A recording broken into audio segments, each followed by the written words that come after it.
Good day. I'm going to report about lighting system design and calculation. The design of lighting system for indoor and outdoor general illumination is considered to be more of art than science, and it involves many variable factors. The factors of indoor include the size and shape of the space, the type of finishes in the ceiling, walls, and floor, the details of construction, the economic consideration of both the initial and the operating cost, the compatibility of the lighting system with the architectural design, and the type of activities that will be carried out in the particular area.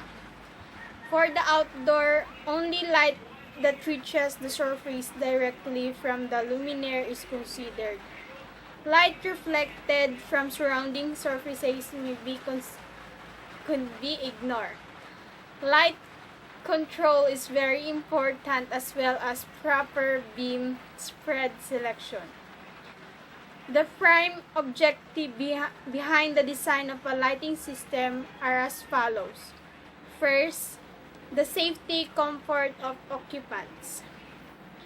Second is the minimization of energy consumption. And last, the color of rendering or the creation of a specific atmosphere.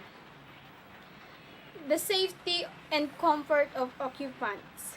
It is the nature of task or process performed in a space will dictate the illuminance level which must be provided by lighting system.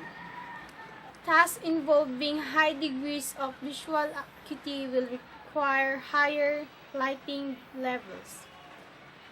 While the minimization of energy consumption, it is a minimization of energy consumption involves the development of the most energy efficient lighting system which is suitable for the task. This can be achieved by selecting high efficiency equipment and making use of available daylight.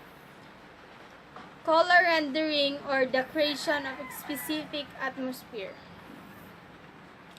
The color characteristics of a lighting sim will affect the task performed when the lighting system is on.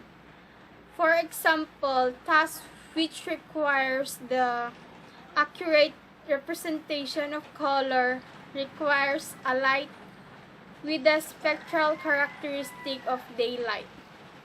Alternatively, to create a warm atmosphere in a restaurant requires the selection of lights skewed to the red end of the spectrum. A lighting design has several stages. These are as follows. First, identification of requirements for the light system, luminance level, color requirements, and available space. Second, selection of equipment, lamps, luminaires. Lighting system consists of numerous components, the two most important of which are lamps, which influence the lighting level, color characteristics and efficiency of lighting system. Luminaire affect the efficiency with which the light is distributed and so affect lighting efficiency and uniformity. Third, the design of lighting system. Lighting systems are designed to achieve a reasonably uniform distribution of light on a particular plane. Usually it is horizontal. Avoidance of glare with a minimum expenditure of energy. The most rudimentary form of lighting design is done using manual calculation, the lumen method. However, lighting design is increasingly done by computer. Lastly, is the system controlled. Once a lighting system has been designed, It can be controlled in such a way as to make maximum use of available daylight through selection of appropriate switching mechanism and daylight responsive control. What is basic indoor or interior lighting design? The fundamental requirements for the design of indoor lighting system is to provide sufficient light for the performance of the visual task to enable the person to do this task efficiently and accurately. And that, at the same time, to create a comfortable environment with a minimum of eye strain and fatigue. It is also promoted safely by preventing accident often caused by poor visibility. The designer must have some information about the visual task as follows. First is the usual task to be performed. Second, age of person who will be perform the task. Third, the importance of speed and accuracy. And lastly, the design of surrounding area or the reflectance of task background. Objection and design consideration. On the basis of design consideration, the designer must first and foremost determine the objectives and purpose in the design of interior lighting as shown. First is seeking tasks or determination of the required level of illumination. Providing proper lighting for seeking tasks is the basic reason for the design calculation. Quality required. The quality of light involves the comfort of the seeing environment. The factors to consider for quality of light are glare, luminance ratio, diffusion, and color. Quantity required. The quantity of light involves adequate levels of illumination for the average person under normal conditions. Atmosphere. Area of atmosphere. Analyze the environment in which the lighting system will operate. Area description and use. A complete description is required for each area to be lighted. These include the physical characteristics such as room dimension, room reflectance, work location or location of work plane, and the operation characteristic of the lighting system, such as the hour of operation per day and annual hour of the use system. Last is the selection of system and luminaire. Selection of the type of luminaire for a given application depends upon the requirement and condition from in items 2 above and are classified on the basis of their distribution pattern. That is on the relative amount of light projected upward or downward from the luminaire. By determining average illuminance, the lumen or zonal cavity method calculation is preferable when applied to interior task-oriented spaces for a general uniform lighting system. This method assumes the room is empty, the room surfaces are diffuse, the illuminance on Earth's surface is uniformly distributed over the surface, and the width of length ratio is approximately 1.0 to 1.6. The general equation of the luminance in a workspace is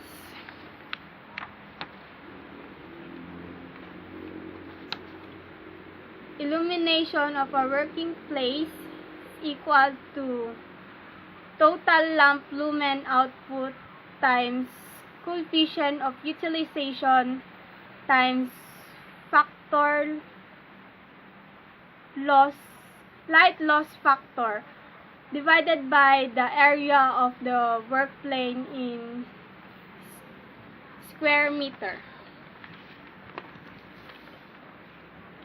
Work plane illumination is the average maintained luminous flux that hits the work plane per unit area of work plane.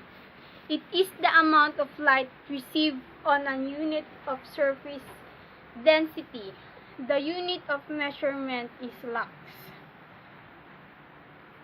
Total system lamp lumen output refers to the quantity of initial light produced by all lamps within the luminaire that are lighting a space.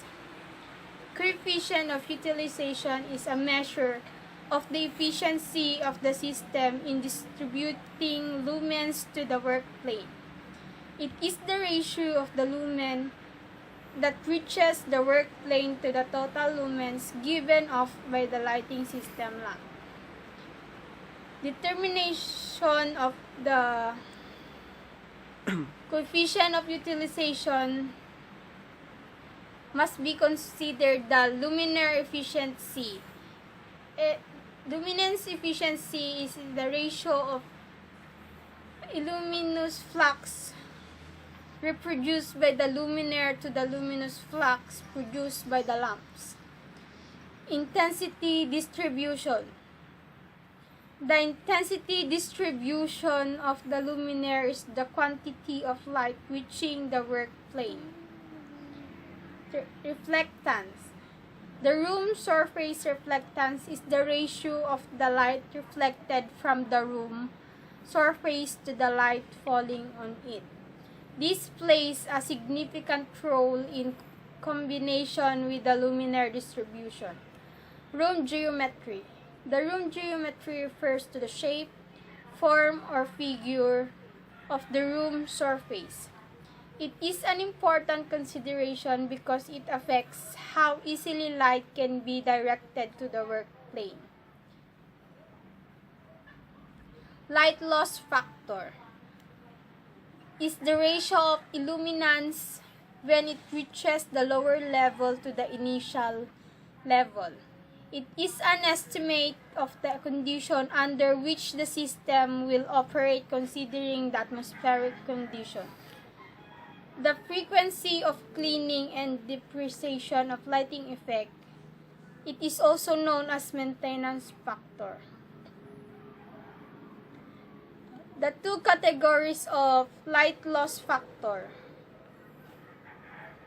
First is the unrecoverable factor.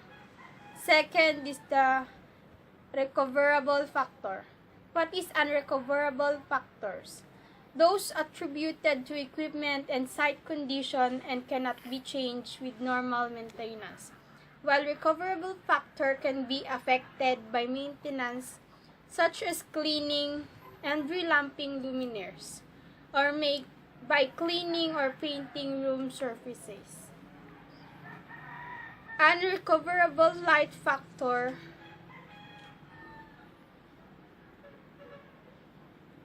The unrecoverable factor are those attributed to equipment and site condition that cannot be changed with normal maintenance produces as luminaire ambient temperature factor. The variation in ambient temperature normally encountered in interior has little effect on the light output of incandescent and HID lamps, but they significantly affect fluorescent lamps.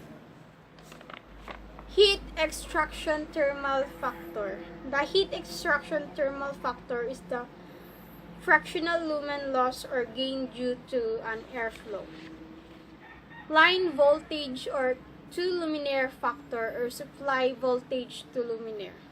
For each light source, its light output is affected by variation in the supply voltage.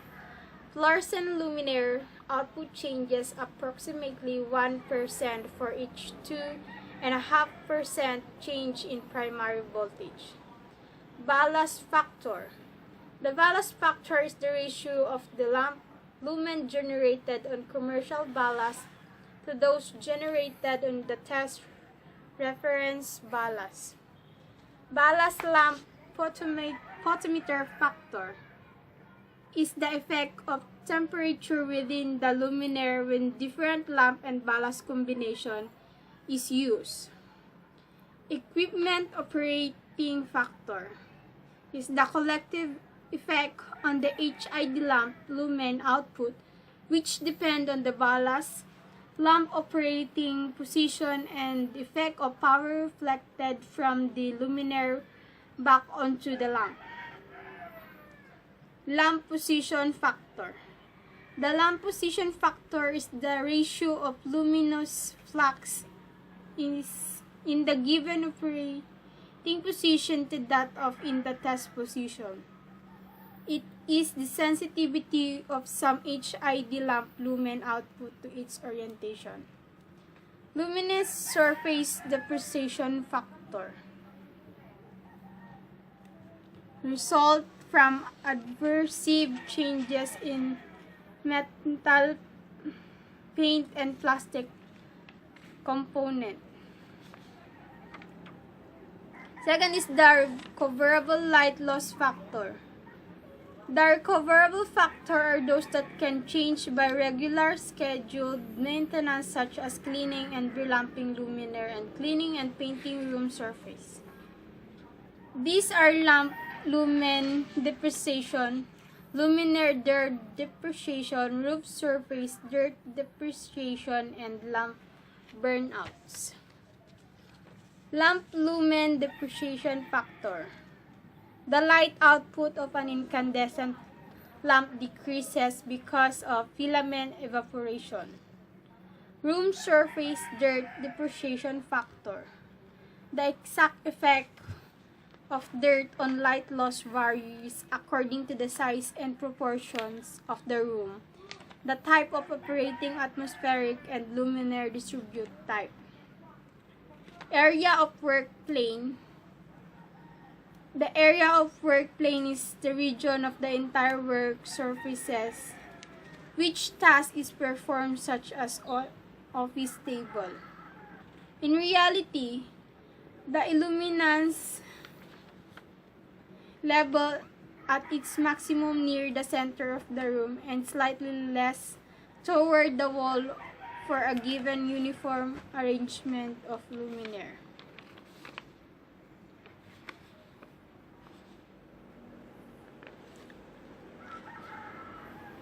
In designing a certain area, this could be considered. The size of the area, second is the pole spacing, and last is the pole height. Size of area, by knowing the width and length of the area to be lighted, height and spacing of poles can be determined. Pole spacing, the area that can be lighted by single pole with reasonable uniformity is 4 times the morning height, or the light coverage is 2 times the morning height on each side of a pole.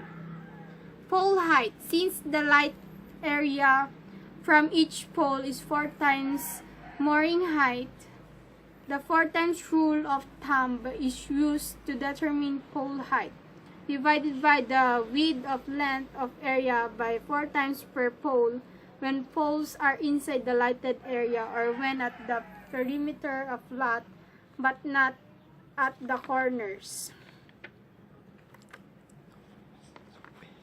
Software packages as an aid to the design process. First is the General Electric Philippines. Sample is the GE Lighting Application Design and Analysis and Europic. Second is the Uscram Philippines, or the sample are Dialux and Light at Work. Third is the Philip Lighting and Electronics. Example is Calculux. Lastly is the Fumaco Incorporated. Samples are Relax 1 and Dialux. And that's be all. Thank you for watching.